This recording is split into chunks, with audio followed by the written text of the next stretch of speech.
Comme promis, nous retrouvons en direct des Sables d'Olonne Hélène MacArthur aux côtés de Dominique Champeau. D'abord bonjour et surtout bravo. Vous avez 24 ans, vous arrivez seconde du Vendée Globe juste derrière un vieux routier de la voile. Est-ce que aujourd'hui vous vous sentez comme une héroïne? En fait, je me sentais pas comme une héroïne. Je suis la même Hélène qui a traversé la ligne de part et je vais vraiment rester la même Hélène toujours. Il y a encore beaucoup de monde, Hélène, sur les pontons. Il y avait beaucoup de monde hier. Est-ce que sincèrement vous vous attendiez à un tel enthousiasme, à un tel accueil? En fait, j'ai jamais imaginé un accueil comme j'ai eu.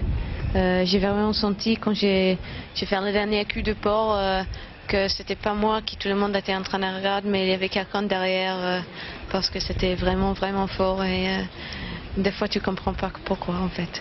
Ce qui a frappé beaucoup de gens hier, ce sont les rapports très affectifs, très forts que vous avez avec votre bateau. On a l'impression que c'est un peu comme un bébé, comme un ami, et que vous avez eu beaucoup de mal à le quitter hier. En fait, la chose la plus dure de cette course, c'était de faire partie de le bateau. Je savais ça avant l'arrivée, que le moment le plus fort va être à l'arrivée. Mais en fait, le moment le plus dur va être vraiment quand il fallait que je parte de la bateau. Et dans les moments difficiles, c'était au bateau que vous parliez? J'ai parlé avec le bateau souvent. Dans les moments difficiles, c'était nous deux en train de trouver la solution. C'était pas que moi. Comme j'ai dit, j'étais que la pilote et en fait, mais on a fait la course nous deux. Et des moments difficiles, j'imagine qu'il y en a eu. Comment une jeune femme de 24 ans arrive à trouver la ténacité, la volonté, le courage pour affronter les mers du Sud? Une jeune femme de 24 ans trouve le courage exactement comme Michel ou Bilou ou Marc Trasselin, tout ça, c'est le même courage on trouve et ça fait rien d'être une femme de 24 ans parce que je sais pas comment c'est d'être un homme mais je suis ma rêve comme les autres quoi, c'est pas compliqué. Pourtant, Hoxton, dans le nord de l'Angleterre, c'est la campagne. C'est pas là qu'on s'attend à trouver un marin et à se préparer dans le petit lac qui est assez calme, à préparer les mers du Sud, les 50e rugissants. En fait, c'est plutôt les derniers 6 ans qui me préparé pour cette course. J'avais la chance de travailler avec Marc Tonnerre et ensemble on a monté ce projet, on a fait les mini-transats, le route de Rome, tout ça.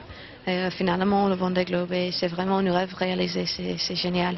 Et pour ajouter à l'émotion, votre premier bateau hier, celui dont on dit que vous avez économisé tout l'argent de la cantine, que vous avez mangé des sandwichs pendant des années pour vous l'acheter, il était à vos côtés, il vous accompagnait dans votre victoire hier. En fait, de voir Iduna, c'était super, c'était vraiment super.